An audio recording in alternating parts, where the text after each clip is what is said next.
U jedinstvenom kompleksu Kneževog arsenala u Čaurnici 1884. godine zasvetlela je prva električna sijalica u Srbiji, a 3. i 4. septembra 2021. godine na platou ispred Čaurnice desetine reflektora su osvetljavali binu ESTAM World Music festivala, dok su se na njoj smenjivale etablirane i buduće zvezde svetske muzičke scene iz Indije, Srbije, Austrije, Norveške i Gambije. Prvo veče festivala bilo je rezervisano za buntovnice, žene koje prkose vekovnoj društvenoj tradiciji zajednica iz kojih potiču, istovremeno prenoseći bogatstvo muzičkog nasleđa tih istih zajednica sa neviđenom strašću. Sona Jobarteh i Sudešna Bhattacharya odražavaju duh tradicionalne muzike, osvajajući prostor koji u toj istoj tradiciji nije bio otvoren za žene. Ovo je bilo veče za njihove priče i njihove pesme.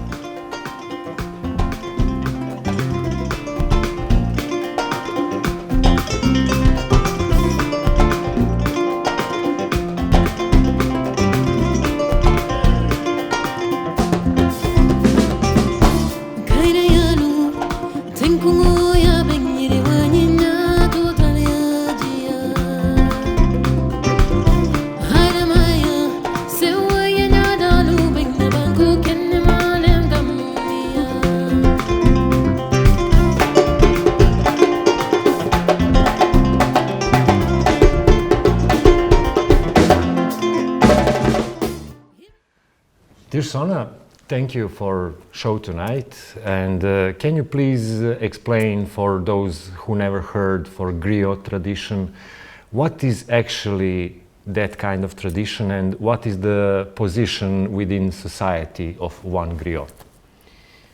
Griot tradition is one that has been a really important part of certain regions of West Africa. This is a tradition that belongs specifically to the Gambia, but also Senegal, Mali, Guinea-Bissau. So it's a whole region of West Africa that predates the creation of those countries as we know it today. So this is why it has such a wide area of existence.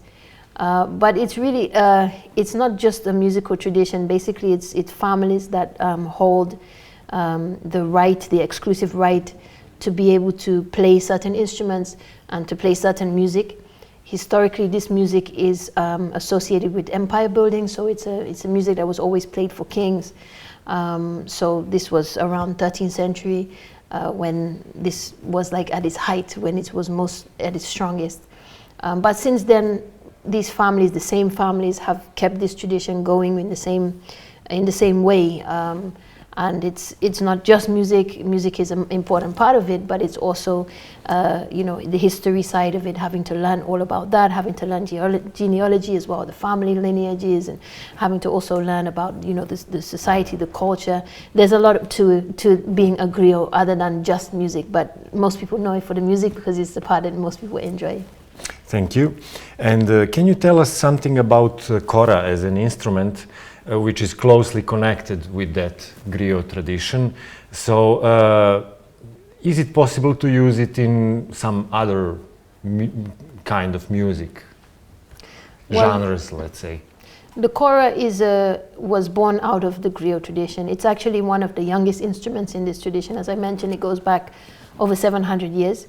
The Kora actually is probably around 300 plus years old, so not as old as the other instruments.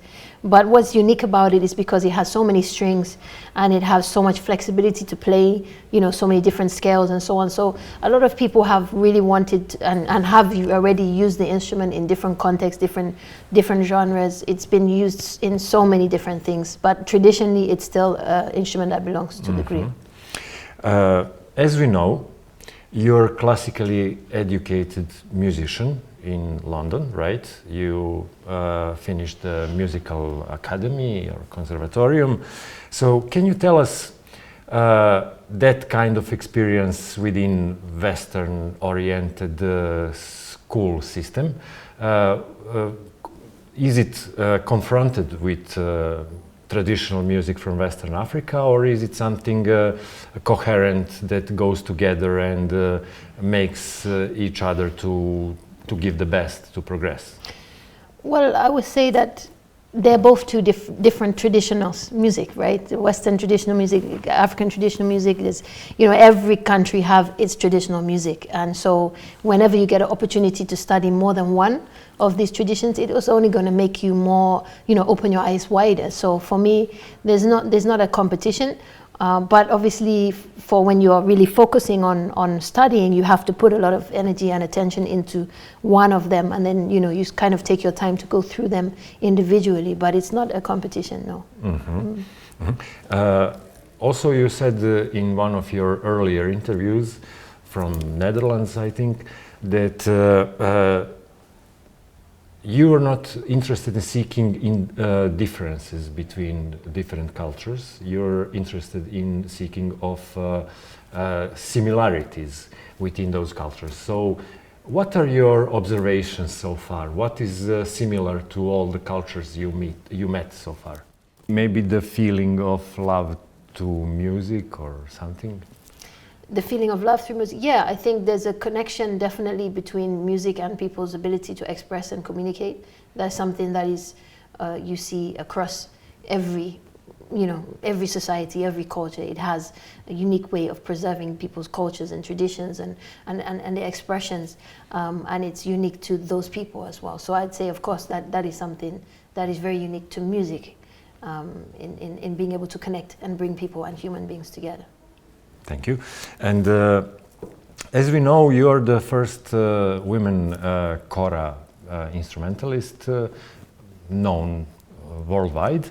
So during that process, making your artistic stamp or impact, did you felt more of support or more of a kind of discussion about it? Is it right? Does it should be or no? I think the process of doing that was something that I approached differently, knowing that I was a female, knowing that it's not part of the culture that women should play in that capacity. So I was quite careful to. I was quite careful in my journey, I would say. So I didn't put myself in context which I felt would undermine the tradition or go against the tradition too much. And I would say that my generation allowed me to be what I am today, because we have these platforms where we can perform on stages, we can perform as part of entertainment. And entertainment is, it's not weighed down with all of these cultural practices, because in Africa, every music has a function. Music is not isolated from everyday society functions. So you have music for weddings, music for naming ceremonies, music for births and ceremonies and all of these cultural practices. But when you have music on a stage now, that's now away from these cultural practices, and it allows new things to take place which otherwise people would not be willing to accept. So I would say, because of me being born into the generation I was, it allowed me that space to be able to be, have somewhere to try and to become accepted. Maybe the next question is connected with your answer, because announcing one of your songs in some of many festivals you performed, you said for one of your songs it's coming from, if I understood correctly, Monday tradition. So can you explain to us what is a Monday tradition and what is all about with music? The Manding tradition is actually the tradition, the Griot tradition. It's the same thing. Mm-hmm. So the Manding people, the Mandinka people, are the name of the ethnic group who this music belongs to. And this is the reason why you have this tradition across so many countries, because the Malian Empire was run by the Mandinka people, and it was, it took at its height anyway, that empire spread across all these countries. So once the empire went down, and then obviously through colonization, they started creating these Senegal, Gambia, all these small, divisions, but the tradition stayed. And the Mandinkas in Mali and the Mandinkas in Guinea, the Mandinkas in Gambia, they're all the same people. We speak the same language, play the same music. This is Mande music. Thank you. And finally, what was the main message of your tonight's performance? The main message? The main I think there was more than one message in tonight's performance.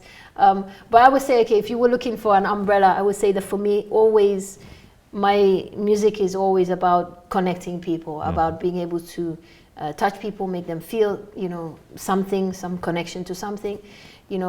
Most people that I perform to don't understand the language I'm singing in, so it is even more important for the music to talk, to be able to speak to people in their own way, so they can feel whatever it is that they want to feel through their own life experience. So that's really the general purpose that I try to put out when I perform. And please tell us, do you feel connected with audience tonight? Yeah, of course. Yeah, definitely. I felt connected, and especially when I start to learn the language, it helps.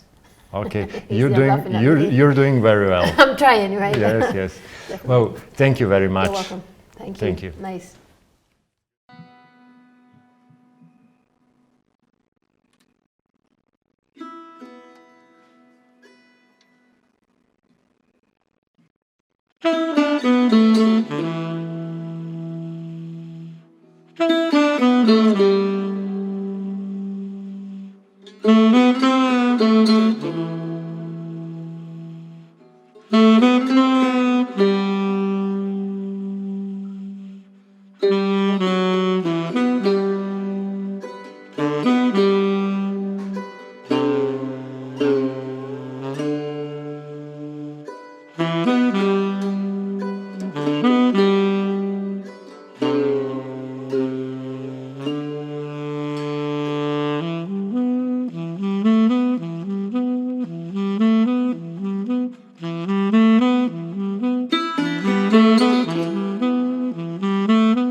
Projekat je nastao pre svega kao saradnja između Sudešne Batačarije i mene dok sam ja još živio u Norveškoj i studirao. I ona je nastala kao neka fuzija, to je moja želja za fuzijom neke world muzike, znači indijske muzike i sa još nekim muzikama i džezom. Zapravo naš susret je trebao samo da bude početak razvitka projekta Mandala koji bi trebao da uključi trećeg člana. U svojoj viziji sam imao da to bude Kora ili još neke perkusije ili tako nešto. Znači, to je projekat koji bi trebao da donese, da kažemo, podjednaki input sva tri člana i da se iz toga izrodi nešto što nismo ranije radili, na što nismo navikli i što nismo ranije čuli. Zanimljivo je zapravo taj spoj instrumenta, na primjer sarod, saksofon i kora, koji daju jako jedan dobar blend i upotpunjuju se, tako da to je pre svega ono što me vodi. Mi smo prošle godine prvi put zasvirali zajedno u Srbiji, u Beogradu, imali smo jedan nastup u studiju 6 i snimili smo u studiju drugom, jednom privatnom, par numera. Ali nas je nažalost sprečila korona u daljem razvijenju ovog projekta. Srećom, evo, pa sad stvari su se malo promenile pa smo mogli da dođemo u Kragujevac i da nastupamo ovde. Tako da, mislim, i Sudešnji, kao što sam rekao, već se poznajemo od ranije, imamo tu neku muzičku hemiju. Tako da nas dvoje već nosimo taj projekat, ali imamo želju za proširenje. Moram samo još jednu stvar da te pitam, da li ste zadovoljni sinoćnjim nastupom i reakcijom publike? Jako sam zadovoljan nastupom, jako je zapravo lepo mesto na kome smo svirali i sviđa mi se što ima neku određenu istoriju, mesto pored koga smo svirali. I publika je, vidim da je lepo reagovala. Znam da oni dolaze baš, da kažemo, da ovaj festival ima regularnu publiku, tako da iskreno imam se malo i tremu pred poznavaocima. Hvala ti najlepše na ovim lepim rečima. Hvala vama. Sudeshna, can you tell us something about musical tradition and your instrument that you're playing? It sounds very Indian for the most of the people, but yet it's not worldwide known as, for example, sitar or tabla or some other instruments from that part of the world. Yeah, it's an ancient instrument of India as well.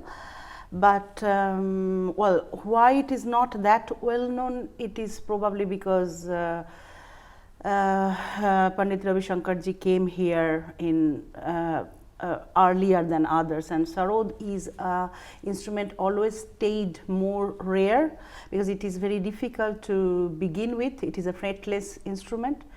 Yeah, ladies are not almost playing that, so it stayed limited to the people. So even in India, when I was little, it was not that known to general people. Musicians, of course, knew that.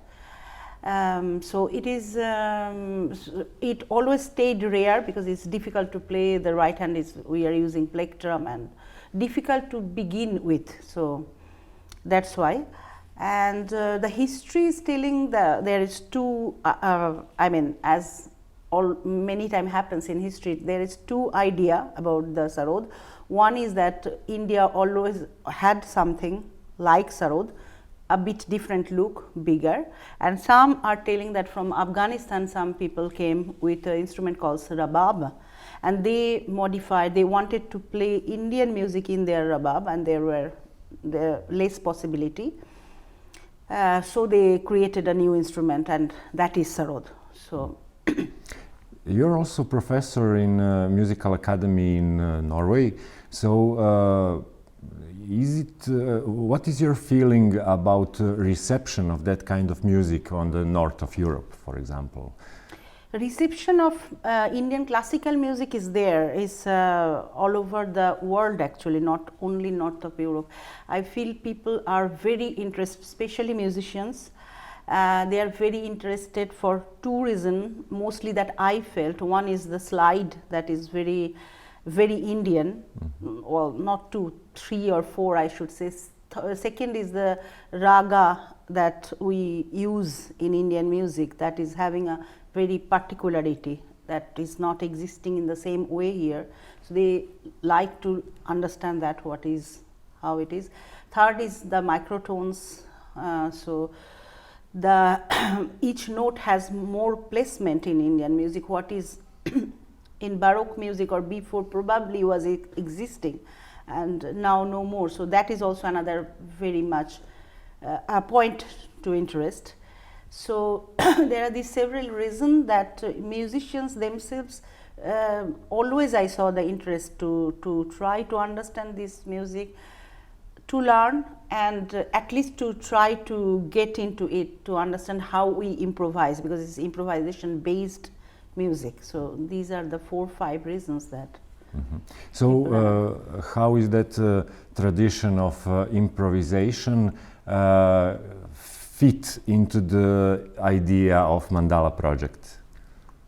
In Mandala project we have a lot of improvisation part actually, and so it's like natural cooperation. It's natural. It's like there are pieces coming from Raskol, and there are pieces coming from me. So we are like having the composition, and then we are free to improvise on that. I of course certainly tried to find the relation with the raga, with his compositions, to feel more free to improvise, and it works very well with the project. So can you tell us the secret? Why is your instrument, how should I say, exclusivity of males in North India? Well, Actually, I think that there was some prejudice about some instrument, and sarod is one of the most that it is basically the people who have the children, they want to learn Indian music. If it is a daughter, the maximum girl children used to go for dancing and then singing. Probably real reason I don't know, because singing or playing instrument basically is the same thing, but yeah, there was an idea that girls dance or girls sing. It is very common, so you will see many singers in India. And then when it comes to the question of instrument, sitar was more adopted, and that has no basic reason. It is probably just to start, because it is not that sitar is very easy thing. It's just to start, it is easier because of the fret, so you are less untuned. But sitar was more popular somehow, and sarod stayed very much male dominated, like tabla as well stayed very much for men. Can you tell us your impressions from your show last night? Oh, I liked it very much. It was cold, so at the beginning we were like having a shock, but loved to play this concert. It was very nice. People were very nice. Organizers were very attentive, so it went very well. And it was also probably a very big point just now, 2021, after 1 year and 5 months, that we are again starting to go out and play in front of people. So it was very nice. It was a good feeling. But it was not your first time performing in Serbia, so what impressions you're made so far about our culture, music, food, I don't know? No, it is, I liked it very much. The last time I came also, I was mainly in Belgrade last time. This time I came here also. I liked it very much. I don't understand your language at all, but there is a warmth in the people what I like very much. They try to make you understand, and I feel it is very nice culturally. Food is very different than what I ate in different part of Europe, and it's nice. Thank you very much. A question for Rastko.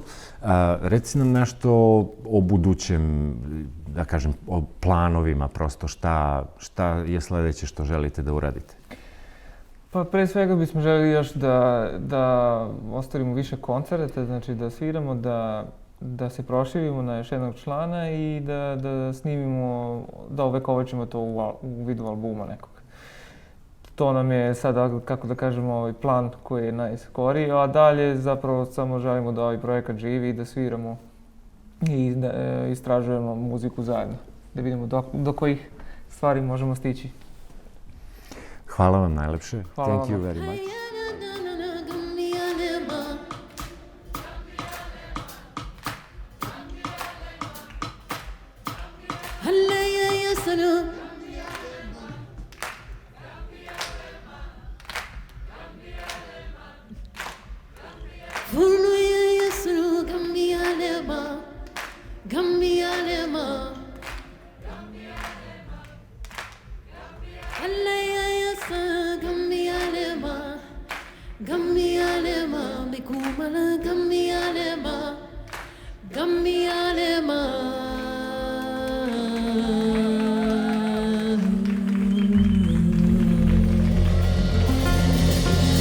Thank you.